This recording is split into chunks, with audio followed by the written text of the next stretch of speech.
c'est bien sûr de rappeler l'engagement de la France comme alliée. Vous le savez, nous sommes très engagés avec près de 2000 hommes qui sont déployés de l'Estonie à la Roumanie. Je suis évidemment très fière d'être le ministre de ces femmes, de ces hommes qui sont déployés sur terre, sur mer, dans les airs. Vous le savez aussi, la France est engagée budgétairement de façon très importante, avec dans un premier temps la loi de programmation militaire, mais également avec l'engagement du président de la République le 13 juillet dernier, avec un engagement supplémentaire. Et dans l'actualité française, hier, au Conseil des ministres, le projet de loi de finances pour l'exercice 26 a été présenté et il y a dans ce projet de loi de finances un engagement supplémentaire de plus de 6 milliards d'euros. C'est dire si, bien évidemment, le budget qui est proposé consacre ces engagements du président de la République. Le deuxième message qui est le mien, c'est évidemment de rappeler le soutien de la France à l'Ukraine. La France est maintenant engagée depuis 2022. Vous le savez, ce sera aujourd'hui l'occasion de travailler avec mes homologues sur ces sujets. J'aurai bien sûr l'occasion de rencontrer mon homologue ukrainien avec lequel nous évoquerons l'ensemble de ces sujets. Je voudrais évidemment dire que je me réjouis de rencontrer mon homologue allemand, que je verrai également pour la première fois aujourd'hui, et bien évidemment les Anglais autour de la coalition, qui est aussi un élément très important.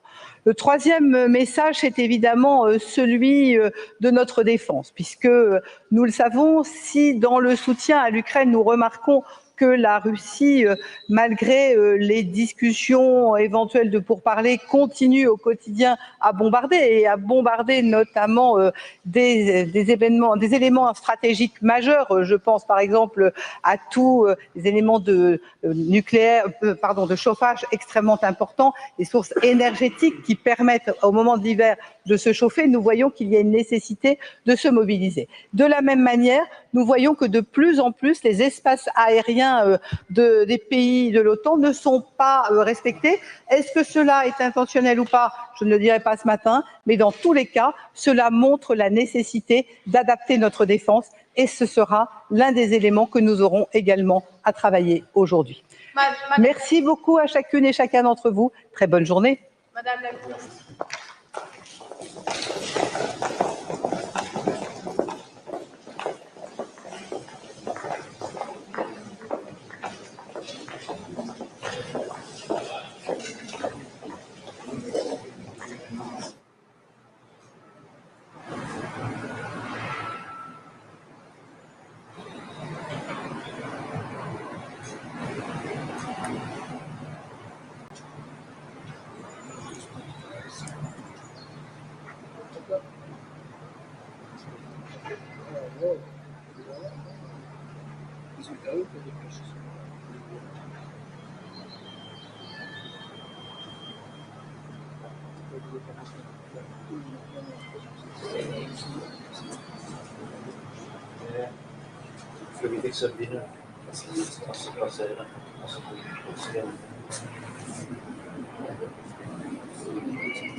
Bonjour à toutes et tous.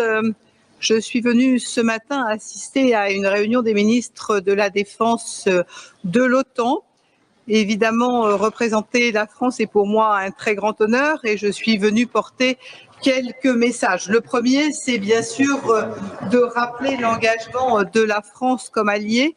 Vous le savez, nous sommes très engagés avec près de 2000 hommes qui sont déployés de l'Estonie à la Roumanie. Je suis évidemment très fière d'être le ministre de ces femmes, de ces hommes qui sont déployés sur terre, sur mer, dans les airs.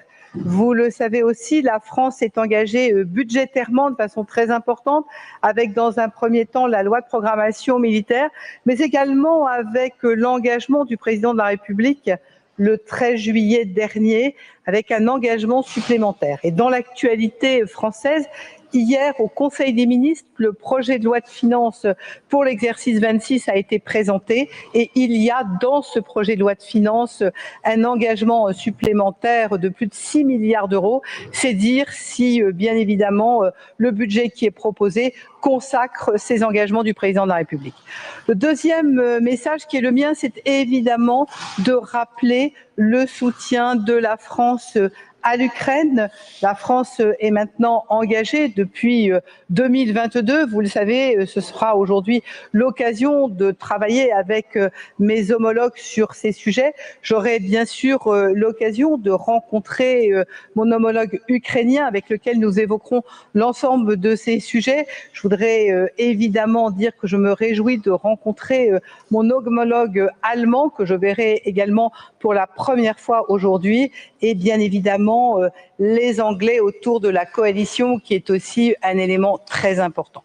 Le troisième message, c'est évidemment celui de notre défense, puisque nous le savons, si dans le soutien à l'Ukraine, nous remarquons que la Russie, malgré les discussions éventuelles de pourparlers, continue au quotidien à bombarder notamment des éléments stratégiques majeurs. Je pense par exemple à tous les éléments de de chauffage extrêmement importants, les sources énergétiques qui permettent au moment de l'hiver de se chauffer. Nous voyons qu'il y a une nécessité de se mobiliser. De la même manière, nous voyons que de plus en plus les espaces aériens des pays de l'OTAN ne sont pas respectés. Est-ce que cela est intentionnel ou pas? Je ne le dirai pas ce matin, mais dans tous les cas, cela montre la nécessité d'adapter notre défense et ce sera l'un des éléments que nous aurons également à travailler aujourd'hui. Merci beaucoup à chacune et chacun d'entre vous.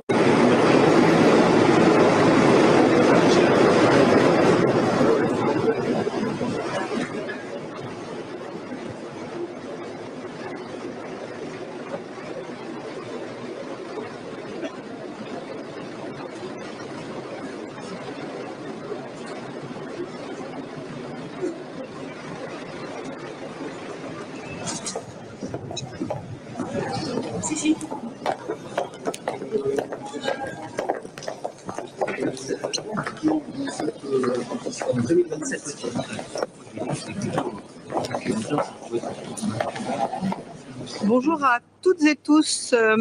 Je suis venue ce matin assister à une réunion des ministres de la Défense de l'OTAN.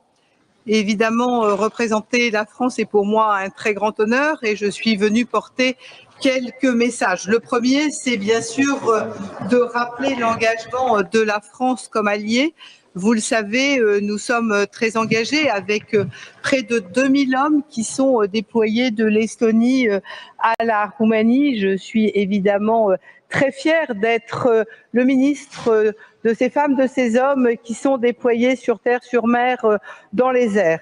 Vous le savez aussi, la France est engagée budgétairement de façon très importante, avec dans un premier temps la loi de programmation militaire, mais également avec l'engagement du président de la République le 13 juillet dernier, avec un engagement supplémentaire. Et dans l'actualité française, hier, au Conseil des ministres, le projet de loi de finances pour l'exercice 26 a été présenté et il y a dans ce projet de loi de finances un engagement supplémentaire de plus de 6 milliards d'euros. C'est dire si, bien évidemment, le budget qui est proposé consacre ces engagements du président de la République. Le deuxième message qui est le mien, c'est évidemment de rappeler le soutien de la France à l'Ukraine. La France est maintenant engagée depuis 2022. Vous le savez, ce sera aujourd'hui l'occasion de travailler avec mes homologues sur ces sujets. J'aurai bien sûr l'occasion de rencontrer mon homologue ukrainien avec lequel nous évoquerons l'ensemble de ces sujets. Je voudrais évidemment dire que je me réjouis de rencontrer mon homologue allemand que je verrai également pour la première fois aujourd'hui et bien évidemment les Anglais autour de la coalition qui est aussi un élément très important.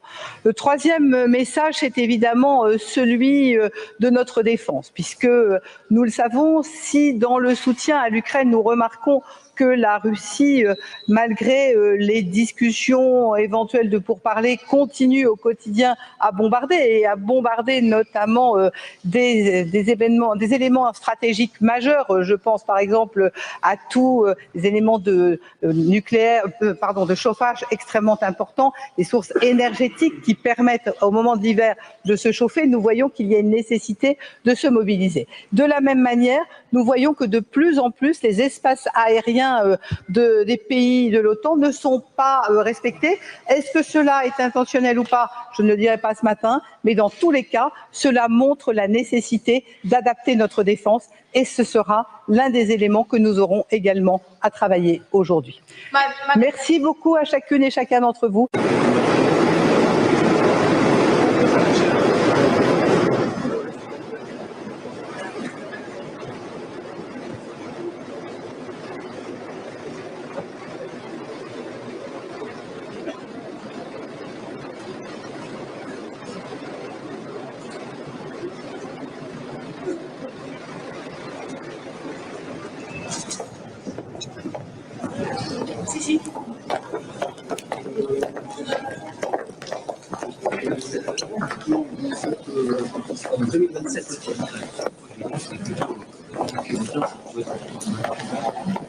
Bonjour à toutes et tous.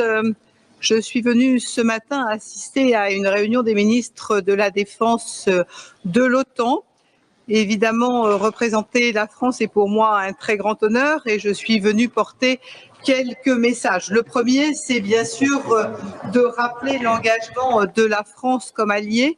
Vous le savez, nous sommes très engagés avec près de 2000 hommes qui sont déployés de l'Estonie à la Roumanie. Je suis évidemment très fière d'être le ministre de ces femmes, de ces hommes qui sont déployés sur terre, sur mer, dans les airs.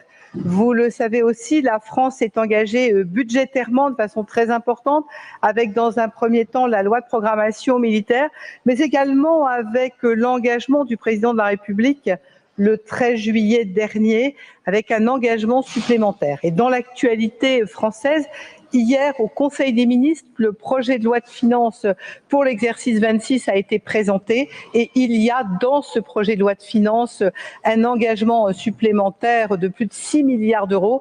C'est dire si, bien évidemment, le budget qui est proposé consacre ces engagements du président de la République.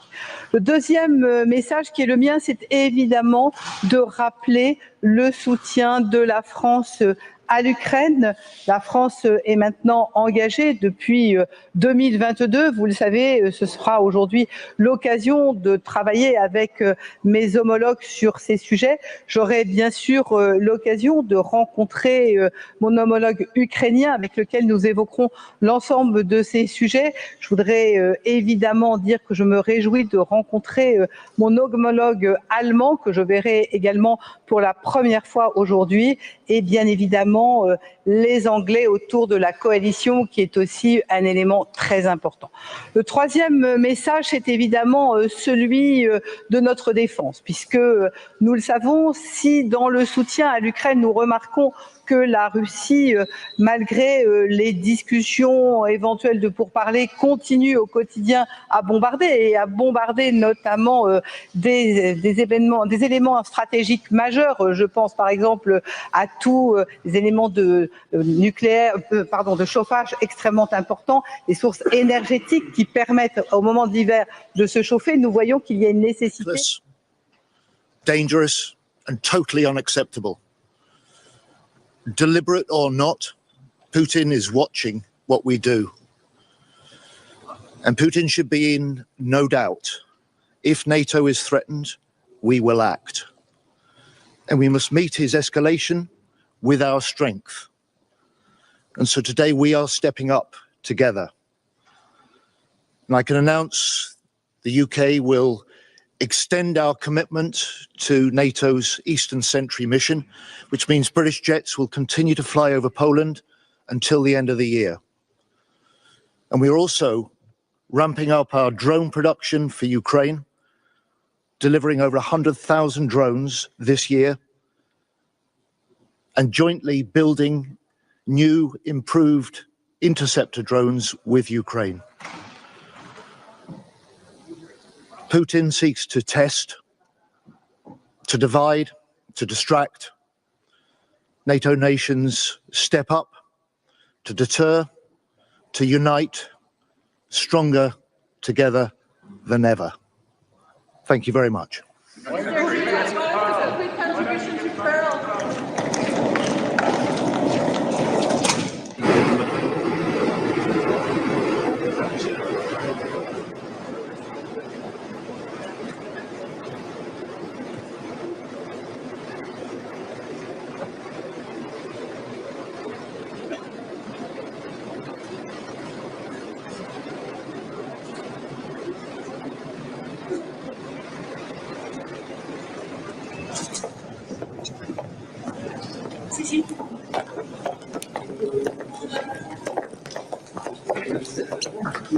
My name is David McGuinty. I'm Canada's Minister of National Defence.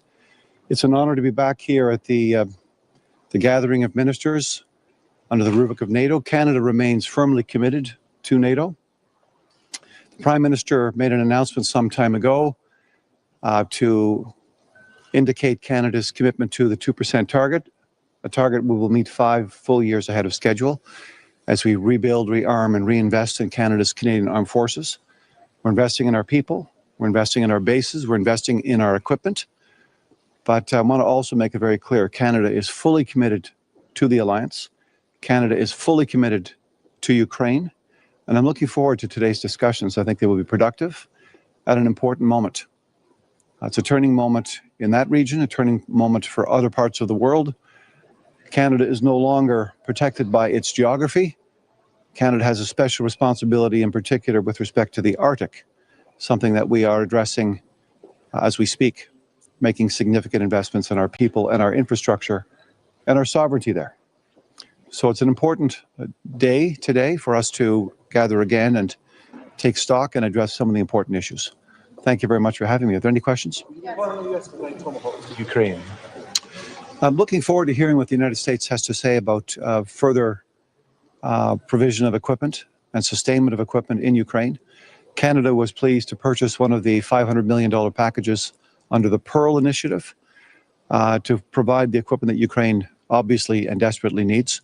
So we'll see what the Americans have to say about that today. The Pearl is to make a difference for Ukraine. Can you explain, please? Again? How will this Pearl Initiative make a difference for Ukraine? It's a coherent approach to equipment that's required and available immediately. A list which is devised by the Ukrainians in conjunction with the Americans. It's a list of material which is available now. It's an important moment. So we believe one of the first 3 or 4 countries to commit and to invest this way.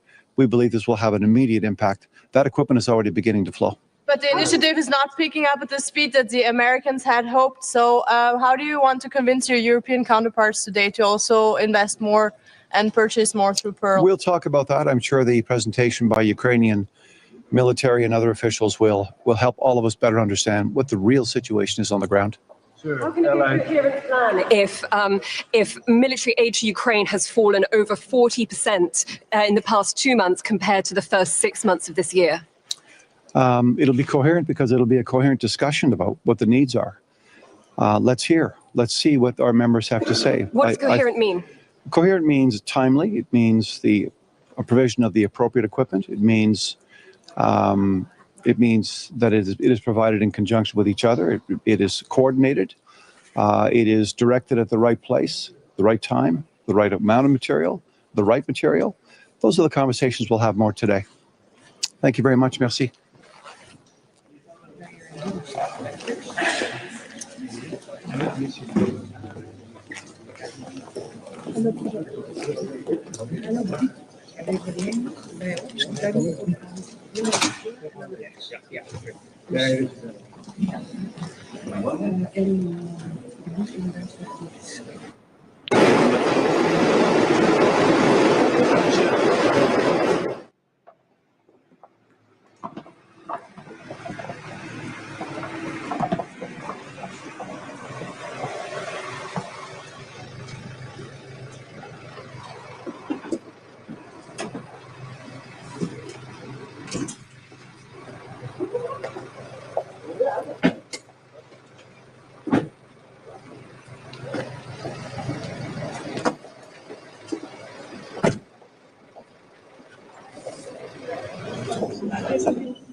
Good morning, everyone. Today is a very important day for our collective defense and security. Of course, we are going to talk about the Russian aggression and about the risks that Russia is taking increasingly, and also the way in which the Russian threat is coming more and more on NATO territory. I was very proud that our Dutch F-35s were able to take out some Shahed drones in Poland, but of course, we also need to learn from this. F-35s are not the most efficient way to take out drones, and we should find much more effective ways in order to do that. I was in Odessa myself this weekend. I was at one of the command centers for counter UAS operations, and I've seen how innovative and efficient Ukraine is doing this. And I think this is a shining example that we should learn from. One other thing that we learned from our F-35 deployments is the issues around regulation, which SACEUR has also identified more broadly speaking. And the term patchwork is used a lot, but that's also something that we ourselves experience with our different missions at the eastern flank. Now, with the F-35s, later this year with integrated air and missile defense.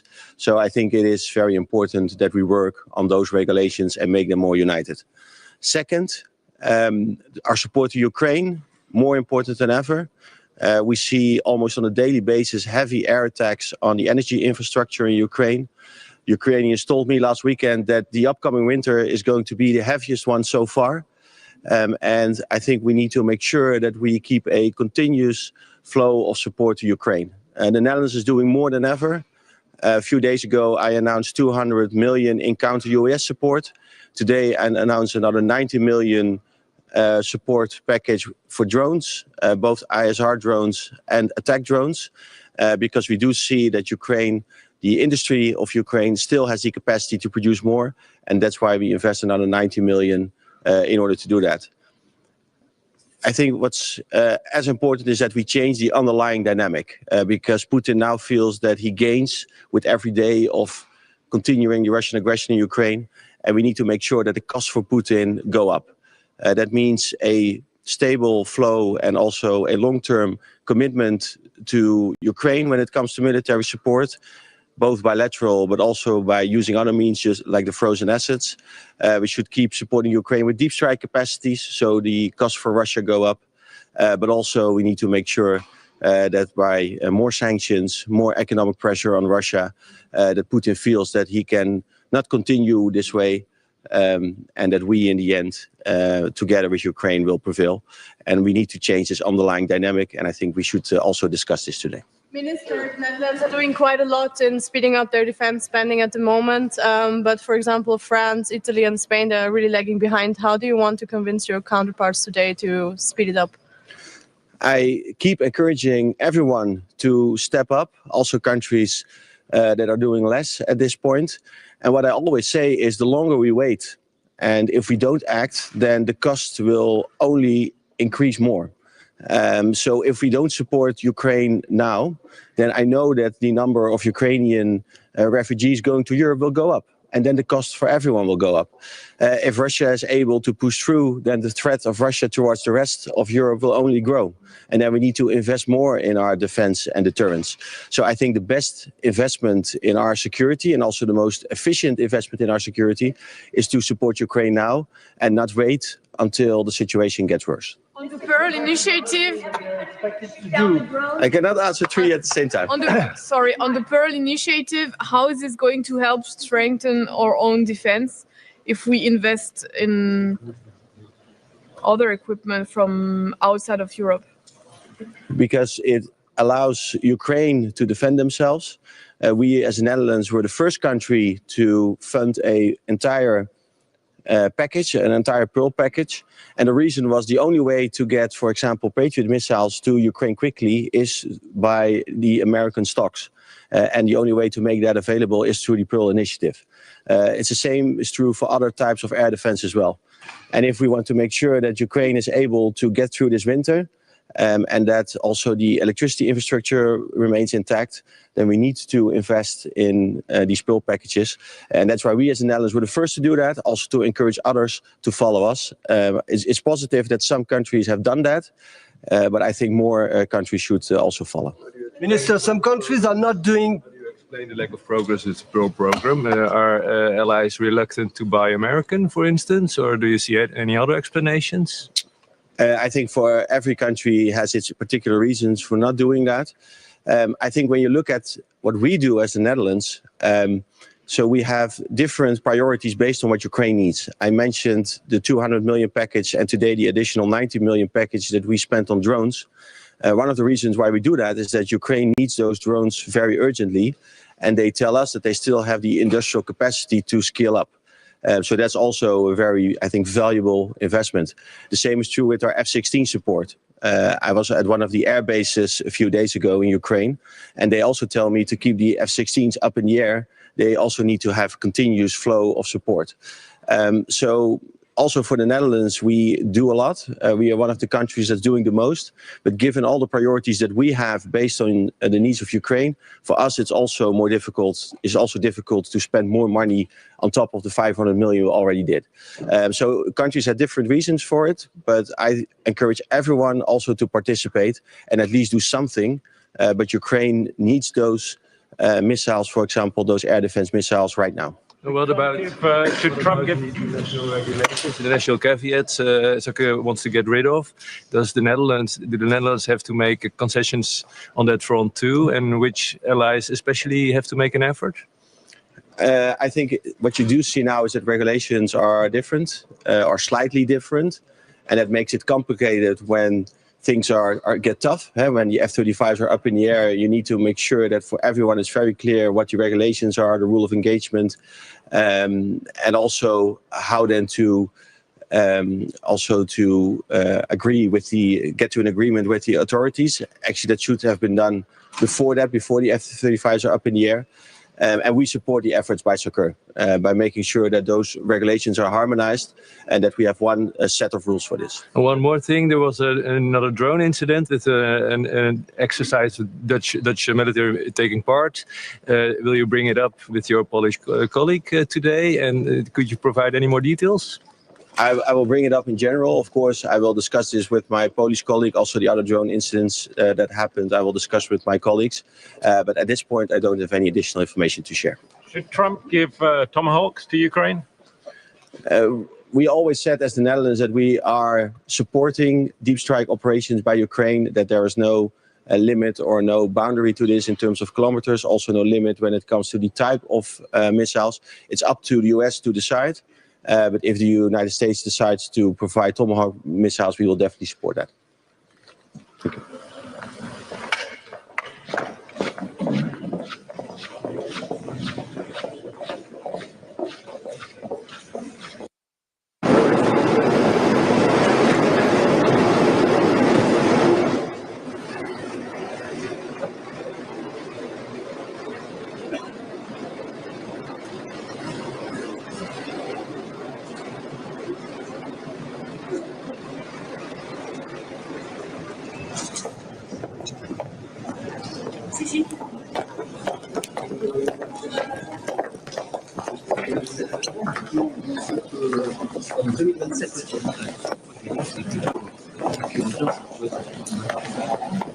Bonjour à toutes et tous. Je suis venue ce matin assister à une réunion des ministres de la Défense de l'OTAN. Évidemment, représenter la France est pour moi un très grand honneur et je suis venue porter quelques messages. Le premier, c'est bien sûr de rappeler l'engagement de la France comme alliée. Vous le savez, nous sommes très engagés avec près de 2000 hommes qui sont déployés de l'Estonie à la Roumanie. Je suis évidemment très fière d'être le ministre de ces femmes, de ces hommes qui sont déployés sur terre, sur mer, dans les airs. Vous le savez aussi, la France est engagée budgétairement de façon très importante, avec dans un premier temps la loi de programmation militaire, mais également avec l'engagement du président de la République le 13 juillet dernier, avec un engagement supplémentaire. Et dans l'actualité française, hier, au Conseil des ministres, le projet de loi de finances pour l'exercice 26 a été présenté et il y a dans ce projet de loi de finances un engagement supplémentaire de plus de 6 milliards d'euros. C'est dire si, bien évidemment, le budget qui est proposé consacre ces engagements du président de la République. Le deuxième message qui est le mien, c'est évidemment de rappeler le soutien de la France à l'Ukraine. La France est maintenant engagée depuis 2022. Vous le savez, ce sera aujourd'hui l'occasion de travailler avec mes homologues sur ces sujets. J'aurai bien sûr l'occasion de rencontrer mon homologue ukrainien avec lequel nous évoquerons l'ensemble de ces sujets. Je voudrais évidemment dire que je me réjouis de rencontrer mon homologue allemand que je verrai également pour la première fois aujourd'hui et bien évidemment les Anglais autour de la coalition qui est aussi un élément très important. Le troisième message, c'est évidemment celui de notre défense, puisque nous le savons, si dans le soutien à l'Ukraine, nous remarquons que la Russie, malgré les discussions éventuelles de pourparlers, continue au quotidien à bombarder notamment des éléments stratégiques majeurs. Je pense par exemple à tous les éléments de de chauffage extrêmement importants, les sources énergétiques qui permettent au moment de l'hiver de se chauffer. Nous voyons qu'il y a une nécessité de se mobiliser. De la même manière, nous voyons que de plus en plus les espaces aériens moyens des pays de l'OTAN ne sont pas respectés. Est-ce que cela est intentionnel ou pas? Je ne le dirai pas ce matin, mais dans tous les cas, cela montre la nécessité d'adapter notre défense et ce sera l'un des éléments que nous aurons également à travailler aujourd'hui. Merci beaucoup à chacune et chacun d'entre vous.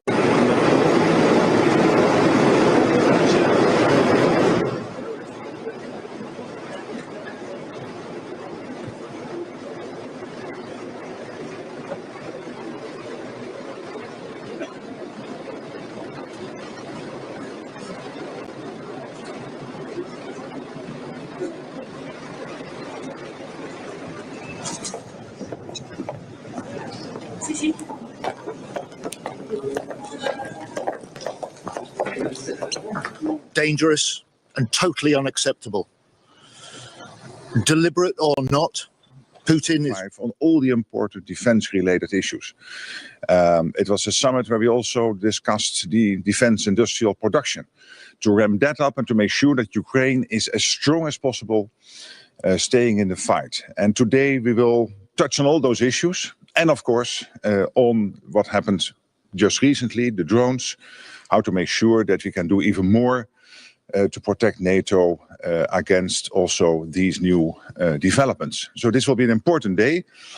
We will have Ukraine during the day in the lunch. We have a NATO-Ukraine Council where Dennis Shmihal, the defense minister, will be participating, and also Kaja Kallas, the EU High Representative.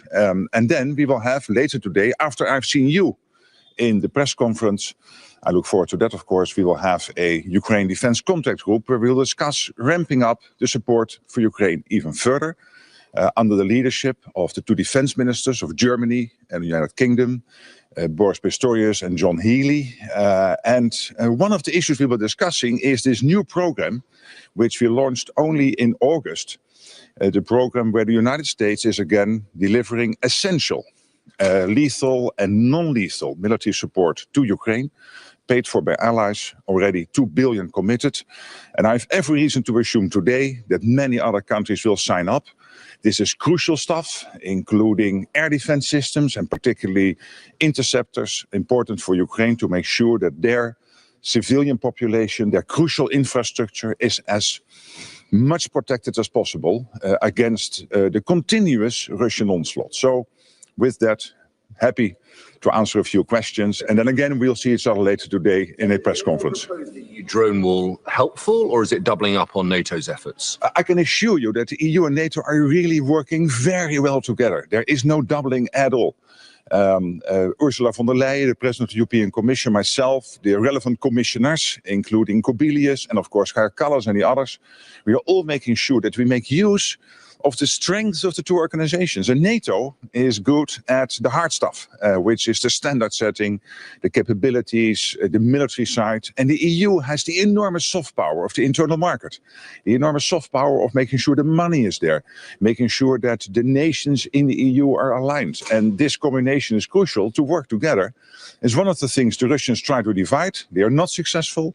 We are working very well together. Mr. Rutte, talking about what makes you so confident that there are going to be big announcements on the Pearl Initiative from the Europeans today? So far, there hasn't been a lot of movement. There has been a lot. We have seen immediately when we launched the program, seen the Germans and the Dutch and the Canadians and the Swedes and the Danes and the Norwegians stepping up.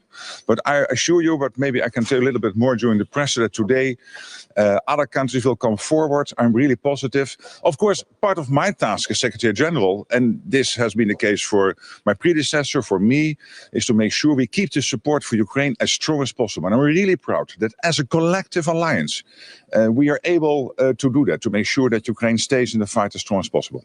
Do you believe now is the time that Ukraine will receive longer range offensive missiles? Well, this is not an issue to be discussed today because that is a bilateral question. So what nations, yes or no, want to supply to Ukraine.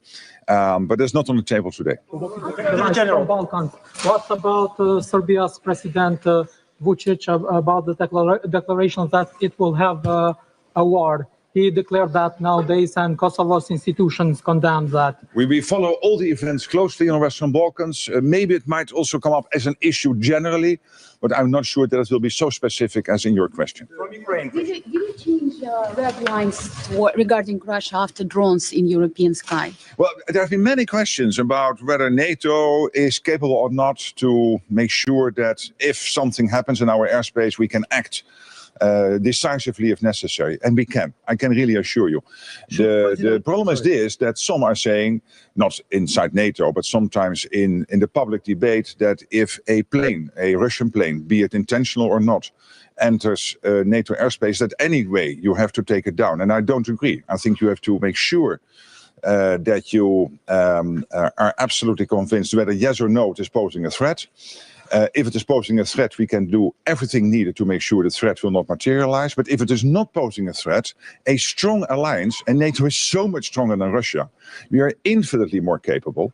Then, of course, our role is to make sure that that plane drifted outside of its airspace into NATO airspace will gently be guided outside our airspace and then make clear to the Russians, stop doing this. It was a question from Ukraine. Yeah. Yes. Secretary General, is there a need to make any NATO-level decision on shooting down the drones or whatever interferes the airspace, or can any individual member state like Poland do it on their own without looking for any sort of permission from NATO? Thank you. Let me, through you, and this is a Ukrainian question, but let me use your question to tell the Russians that if they intentionally would try anything against NATO, we have everything in place and all the authorities to make sure we can defend every inch of NATO airspace and NATO territory. When it comes to the drones, obviously learning from you, from Ukraine, we are making sure that we will implement as soon as possible the latest technologies. This is not new. You always have to adapt. But when you look at what happened in Poland and in Estonia, I think we acted exactly as you expect us to react, which is when it comes to the drones, to make sure that drones posing a threat were shot down, and when it comes to the MiG-31 into Estonian airspace, to assess whether they were a threat. They were not. So they were guided outside the airspace by Italian F-35s. And this is exactly how we trained and prepared. And hey, guys, this is not new. We do this now for 60, 70 years. We did it with the Soviets, with the Russians. So some of this debate I'm seeing in the public sphere about does NATO have the authorities? Yes, we have. And obviously you every day have to make sure you adapt to the latest technologies. Final question, and then I'll see you this afternoon. Sir. Allied military support has dropped. I was thinking of the guy behind you, but you can also ask a question. Okay, thank you. Allied military support has dropped considerably in the course of the summer. How do you explain, and are you concerned? It has not. When you look at this year, it is more or less on average with last year, all the essential stuff going. And I'm proud of this, because we thought, the Russians thought probably when they started this war, first they thought they would win it in 3 weeks. Now we are in year 4. They have lost 1 million people, dead or seriously wounded, only gained this year very incremental successes, very small size of Ukrainian territory. Again, 1 million people lost or seriously wounded. And the support for Ukraine last year, this year, continues to flow. Lethal and non-lethal. Thank you so much, and I'll see you later today.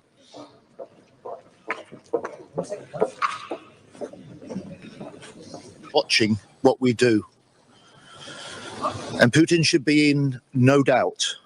If NATO is threatened, we will act. And we must meet his escalation with our strength. And so today we are stepping up together. And I can announce the UK will extend our commitment to NATO's Eastern-centric mission. With the other colleagues, other allies to discuss about how we can move better, faster, especially on the eastern flank. We see the provocations in the last weeks, last months, and we understood that we have to move faster, better, quicker. And we support the initiative and the fast response from the Secretary General and the SACEUR when they announced the Eastern-centric, and that means more capabilities, better air defense for the eastern flank. We have to show to our societies that they are protected, and we are doing that.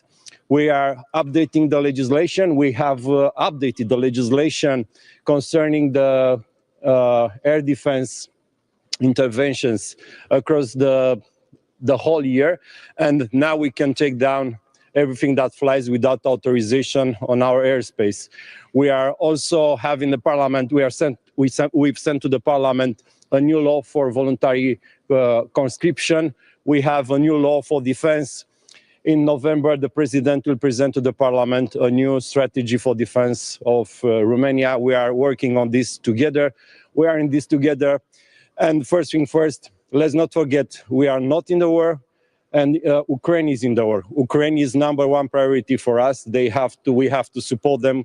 We have supported them from day one. We'll continue to do that. We are working together. They have to win this war. And then, sorry for it's a little bit. I have a small problem with the voice. And then after the peace process will start, because eventually this will start, we have to continue to be stronger and better, especially on the eastern flank, especially in the Black Sea, because the Black Sea will remain a sea of challenges, and we all together as allies, we have to protect that Black Sea. The Black Sea has to be a sea of peace. We are there, we are working together, and I can't wait to discuss with my colleagues. Thank you very much.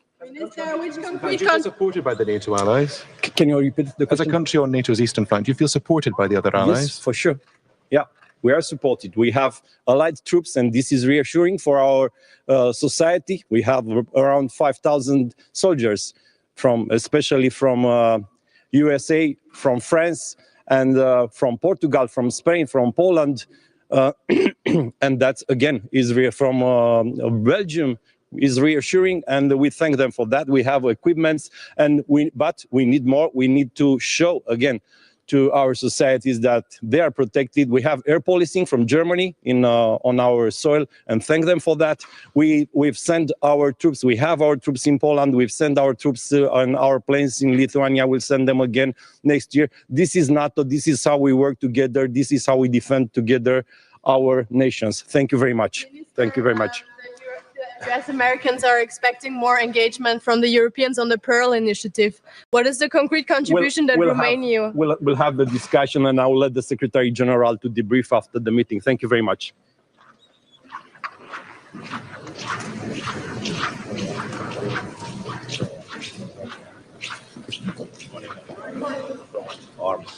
Arms rested. Good. Good morning. Try to be quick. Of course, we have many topics to discuss. First and foremost, I would like to start with the airspace violation. What you all know, what occurred on 19th of September. And after that, we initiated the consultations of Article 4. As we see, Russia was intentional with that, or at least we see that they didn't obey to orders of the our air controllers and also the fighter jets from Italy. So regarding that incident, I would like to thank actually our Italian counterparts. They did a very good job, and we saw that we can react if necessary. But if someone is in NATO's airspace for 12 minutes, that shows that this is a really long time, and we needed to react. So, of course, that shows also the importance of the air patrolling mission, what we have in the Baltic states. And of course, we need to see now how we can move on with the Eastern Sentry, what we can do additionally, what are the protocols, what are the procedures. So this is very important for us. Secondly, regarding Ukraine, unfortunately, we see some decrease of the military assistance. So this is why we decided additionally to that what we have already done, that we are sending also this week a lot of drones worth of tens of millions. We decided to join the Baltic Nordic pool package. So we know that 4 packages have been agreed already. So the next package will be Nordic Baltic, and we are very close to have the package fully committed. So this is a good news. Our contribution will be $12 million US. And of course, we have to see what we can do additionally for Ukraine. And Ukrainian Minister of Defense has a birthday today, so I believe that we should give some good birthday presents also to Ukrainian Minister of Defense. So when you have questions, I have many colleagues waiting. Yes. With Ukrainians with drone interceptors? With drone interceptors, I was a couple of weeks ago in Ukraine, and I visited also some factories, and we have a very good cooperation regarding our own capabilities. Some companies are producing already today drone interceptors. We have a long test day next week when we will see how effective they are, because even today, as Ukraine has been in this fight for more than 3 years, they still cannot see and catch around 20-25% of the drones. So, of course, the industry has to help us here how to intercept those drones. And we know also that the Garand 3 type of drones, which are using also the jet engines, are on the battlefield already today. So the industry has to work here very intensively, because I believe that all of the countries have the financing for that. The Americans are expecting more contributions from the Europeans on the Pearl Initiative. What do you expect from the Southern European countries today?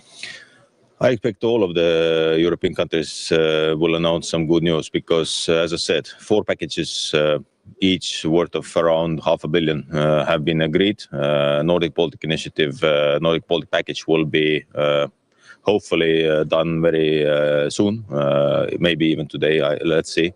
But the reality is that the share of the US contributions to Ukraine has decreased significantly this year. So it's not only for us, it's all for all the allies to help Ukraine to win this war. How do you assess the overall security of the eastern flank? Secretary General was just here and said very confidently that 1 aircraft could be escorted out and that would be enough. How do you see this? Well, we believe in NATO, and we believe that the Baltic Air Patrolling mission has proven itself very well. So, of course, for us, it is important to keep the air patrolling missions, to strengthen also the Eastern Centre initiative, and to see what we can do additionally. But it's not only the aircrafts; it's also the drones and many other, let's say, hybrid warfare tools what Russia is using. So this is why we have to be very vigilant and very careful here. So last question, please. Closure of the road to the Satsy boots and explain what was seen there. It's not a news that Russia is using its own territory for different activities. So yes, this time they came very close to the Estonian border. They stepped out from the woods to the road. And yes, the reality is that there is a short part of Estonian territory which is, let's say, with the boot entered from Russian side. So we had to do that, and at the moment we are building the new road to exclude that kind of incidents. But the reality is that Russia is using its territory.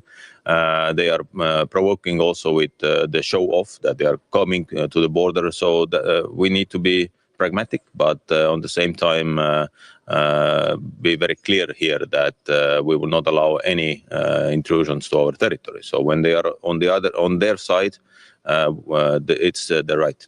Who are those Russians just across the border? Well, you have to ask from the Russians. Will they ever answer to that to you or someone else? No, they don't. So they said to us that we didn't have anything extraordinary there. We just did what we always do, but we know that it was nothing like that. So communicating with Russia means that you can never expect that they will tell the truth. They will just tell what they want to say. It was the same also with MiGs. So they said that they were not in our airspace. So they were. So that's the reality. Good morning.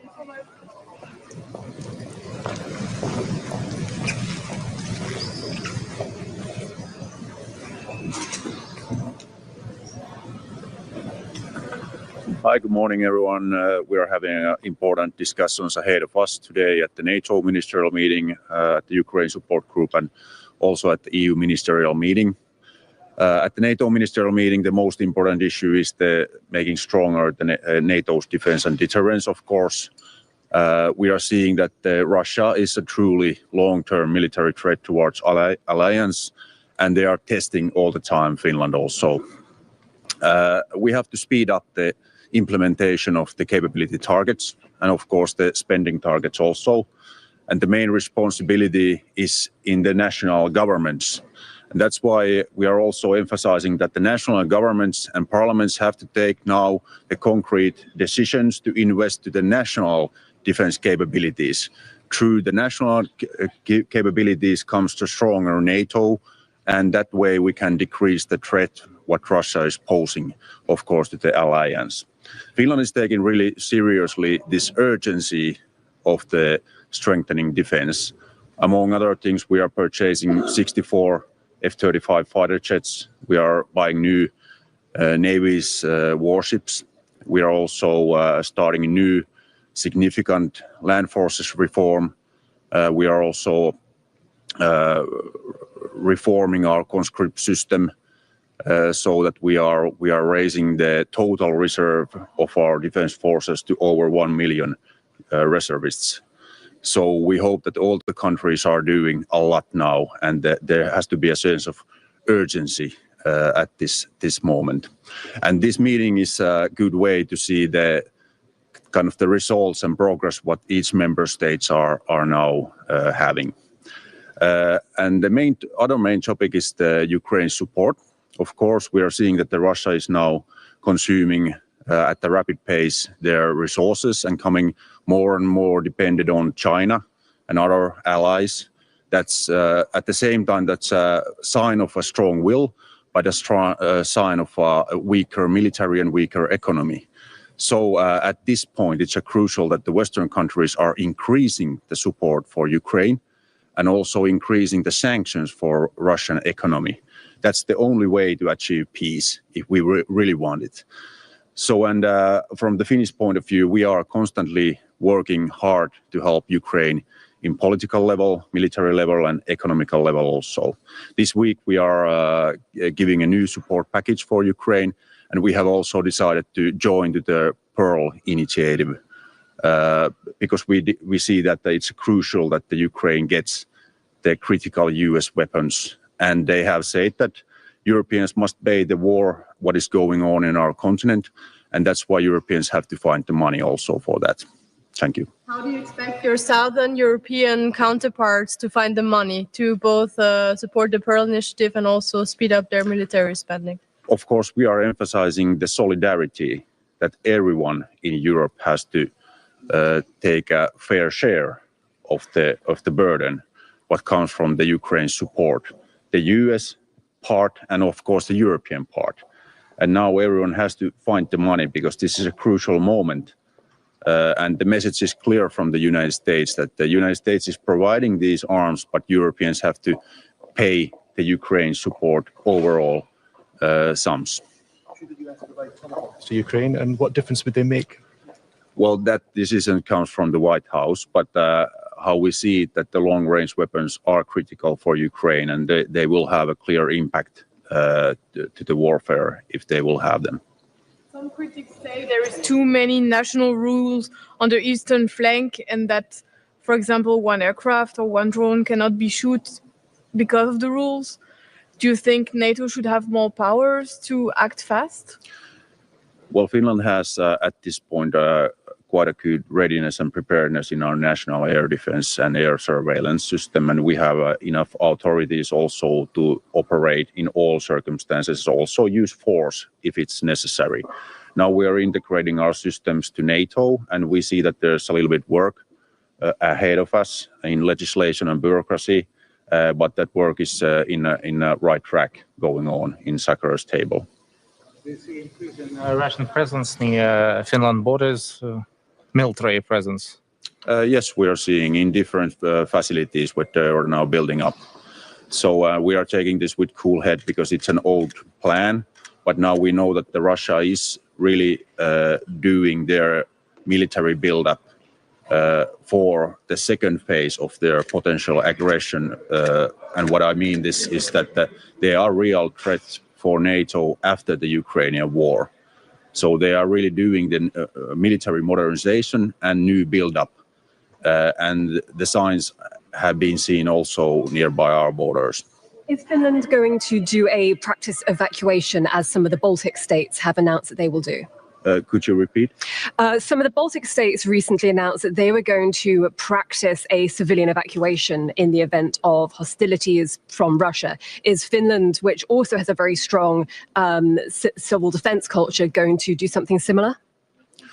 Well, that's kind of a traditional way to in Finland that we are always prepared, and we have exercises so that we are not now kind of declaring any new kind of preparations or exercises at this point. Would you consider something on a population level?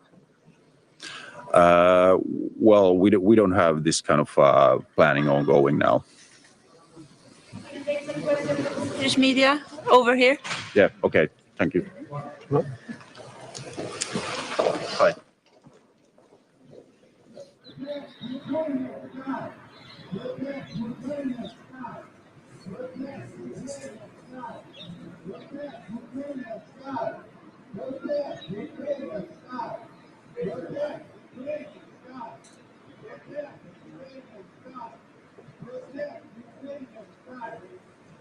Dangerous and totally unacceptable. Deliberate or not, Putin is watching what we do. And Putin should be in no doubt. If NATO is threatened, we will act. And we must meet his escalation with our strength. And so today we are stepping up together. And I can announce the UK will extend our commitment to NATO's Eastern Sentry mission, which means British jets will continue to fly over Poland until the end of the year. And we are also ramping up our drone production for Ukraine, delivering over 100,000 drones this year, and jointly building new, improved interceptor drones with Ukraine. Putin seeks to test, to divide, to distract. NATO nations step up to deter, to unite, stronger together than ever. Thank you very much.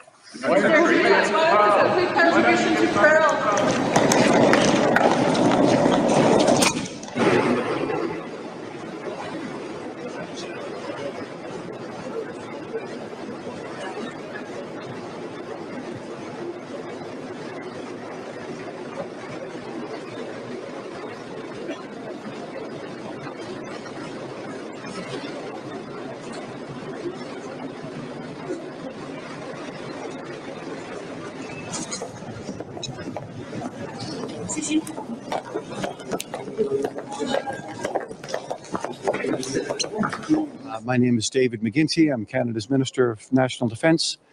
It's an honour to be back here at the gathering of ministers under the rubric of NATO. Canada remains firmly committed to NATO. The Prime Minister made an announcement some time ago to indicate Canada's commitment to the 2% target, a target we will meet 5 full years ahead of schedule as we rebuild, rearm and reinvest in Canada's Canadian Armed Forces. We're investing in our people, we're investing in our bases, we're investing in our equipment. But I want to also make it very clear, Canada is fully committed to the alliance. Canada is fully committed to Ukraine. And I'm looking forward to today's discussions. I think they will be productive at an important moment. It's a turning moment in that region, a turning moment for other parts of the world. Canada is no longer protected by its geography. Canada has a special responsibility, in particular with respect to the Arctic, something that we are addressing as we speak, making significant investments in our people and our infrastructure and our sovereignty there. So it's an important day today for us to gather again and take stock and address some of the important issues. Thank you very much for having me. Are there any questions? Ukraine.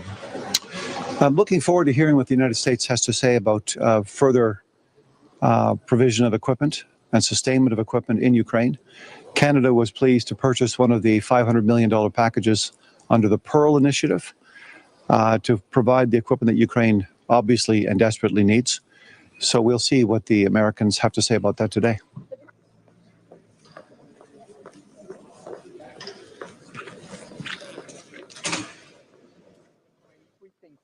that Sweden thinks is absolutely necessary right now. First, invest into our own counter-drone and air defense capabilities. Sweden made an announcement just last week that we're investing 350 million euros in increased counter-drone capabilities. We were able to support our Danish friends during the meeting in Copenhagen, investing into capabilities. Number two is to make sure that NATO has a strong ability to deter and defend. We strongly welcome Eastern Century. Sweden stands ready to contribute to Eastern Century as well. The third point, also strengthening SACEUR's mandate to move around assets and capability within allied territory. This is very important. Also assuring that we have the right rules of engagement for SACEUR, also to be operating and controlling aircrafts on allied territory. So there's a few things that we're going to be mentioning today. And of course, Sweden is very committed to Ukraine support. We welcome the Pearl Initiative, and we stand ready also to contribute, make new contributions to Pearl. I'll be glad to take any questions you might have. Are the rules of engagement clear to you, Minister? Sorry? Are the rules of engagement clear to you, Minister? And should NATO's regulations between the allies be harmonised? Swedish rules of engagement is crystal clear since 1983. We have if someone makes an incursion into the Swedish airspace, we will defend Swedish territory. And it's a mandate of the pilot or the commander of the surface vessels who makes the call. And that's good. And we would like that model also to be inspire others to do that. Having a strong and clear rules of engagement, I think there's room for improvement within the alliance. And I know also SACEUR is working very closely on that one. Can you be more specific on Sweden's contribution on Pearl today? And also, what do you expect from your Spanish and Italian counterparts in terms of engagement in Pearl? Two things. Sweden stands ready to do more. We did, of course, the second package together with Norway and Denmark. Then Sweden contributed 250 million euros on that. And then we stand ready also to do further packages. I know there's an ongoing dialogue right now among others, among the Nordic Baltic countries. The other one is burden sharing, and this is critical now because we've been seeing the wrong trajectory when it comes to support to Ukraine, that it's been going down. We want to see more stepping up to enhance and increase the financial support and military donations to Ukraine. Will Sweden send Gripen to Ukraine? We don't exclude that possibility, but of course, as you might know, we were advised by the Air Force Coalition to wait with such measures and then instead focusing on our airborne early sensors. And that's something that we are providing to the Ukrainians, which will provide a capability for the Ukrainians to do command and control of the F-16, but I don't exclude the possibilities for Gripen in the future. And we are in a dialogue with the Ukrainian part because I know that they have, of course, have a strong interest into the Gripen system. So you were told to wait in order to send those sensors first? Exactly, and I think there would be a challenge if you do 3 fighter aircraft systems at the same time. Of course, with F-16 and with the Mirage. Now, of course, we're seeing progress being done there, and it's do strengthen Ukraine's air defense systems. And I know there's an interest on the Ukrainian side on Gripen Echo, for example, the new version, and we would welcome, of course, that as well. And we are in a dialogue with the Ukrainian side on that one. Last question, if anyone. No? Then I go to the Swedish one. All right, thank you.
Συμμετέχει σήμερα στη Σύνοδο των Υπουργών Άμυνας του ΝΑΤΟ, έχοντας ένα μακρύ ιστορικό υψηλών επιδόσεων και επενδύσεων στον τομέα της άμυνας.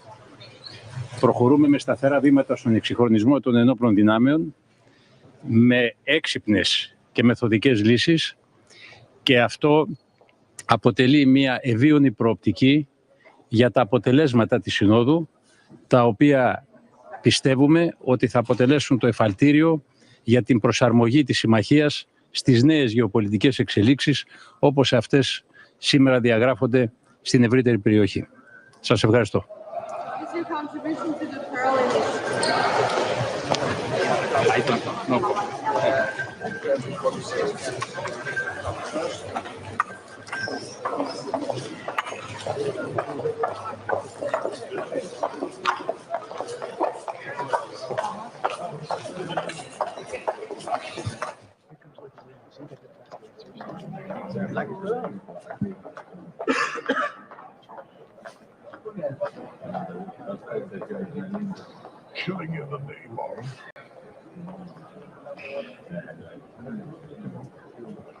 Good morning. Good morning.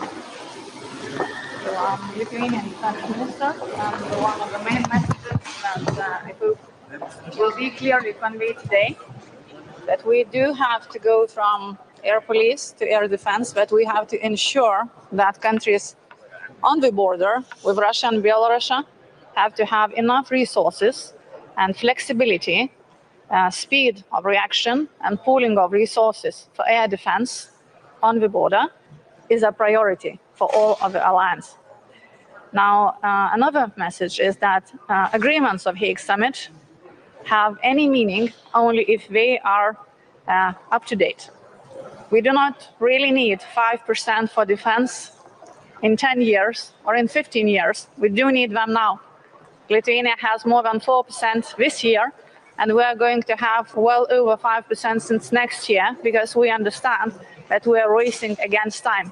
And the first day that the front in Ukraine stops badly, that means that we will have to count not years, but months until crisis reaches us. So talking about Ukraine, Lithuania is going to contribute $30 million to Pearl today. We can transfer this money today if needed. And we're really hoping that the next package will be formed as soon as possible. Madam Minister, Secretary General Rutte has said that Russian planes should be guided gently out of NATO airspace. Do you think that's an appropriate adverb? Well, wording gently, I think, is very diplomatic. But in the current situation, of course, we have to send a very clear message that our airspace is our airspace. Yes, in certain situations, maybe pilots do get lost. Maybe things like that happen, like ships in the shadow fleet get lost over the cables and accidentally cut them. So we have a lot of confusion and a lot of inability to track their own actions from Russia.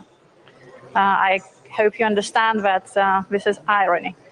But in current situation, what we already have ability to neutralize objects in our airspace that pose danger to our citizens. When we talk about Gerberas or Shaheds, the drones that are armed or that can be armed, we need to take precautions and we need to react swiftly. Lithuania has changed legislation to ensure that there is no need for political permission for each time that an object needs to be neutralized. As a minister, I issued an order that Air Force can make that decision without waiting for political decisions. Also closing airspace so that civil objects, civilian objects are removed and that NATO pilots, that fighter jets can do their job without fear to damage civilian objects is done also in Lithuania. I'm hoping that all other countries will ensure that caveats or exceptions that prevent immediate reaction by our Air Force are removed as fast as possible. Nobody can have time in the sky for political negotiations. Which actions do you expect from the US today when it comes to the use of long-range missiles for Ukraine and Russian targets? I think this is something that we are all awaiting for a very long time. For Russia, strategic dilemmas is their tool, is their weapon. Russia is very good at creating strategic dilemmas for us. Are we finally ready to create strategic dilemmas for Russia? And strategic dilemma is not less reward or more reward. Strategic dilemma is more pain or less pain. And therefore, until Russia does not feel that they will suffer consequences of their war of aggression that would impair their ability to expand their military power, until then, everything else is just talk. How do we make those consequences when we've been trying to hurt Russia since the start of the war? There is a result, as you see. Their economy really does experience quite a lot of challenges.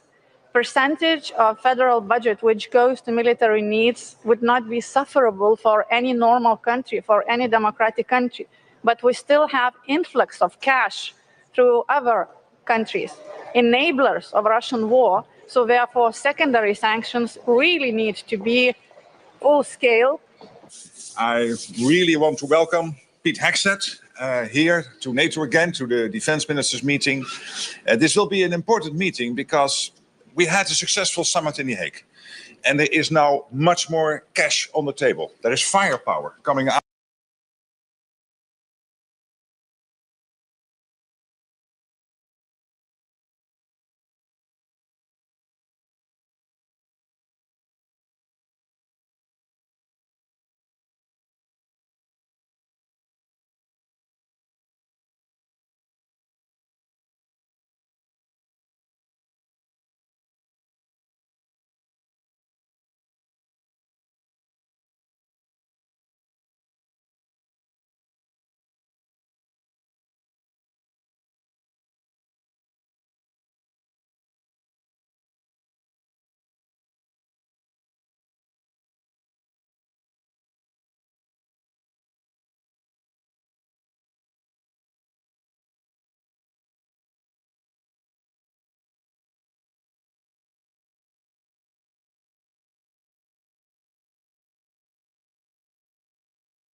you.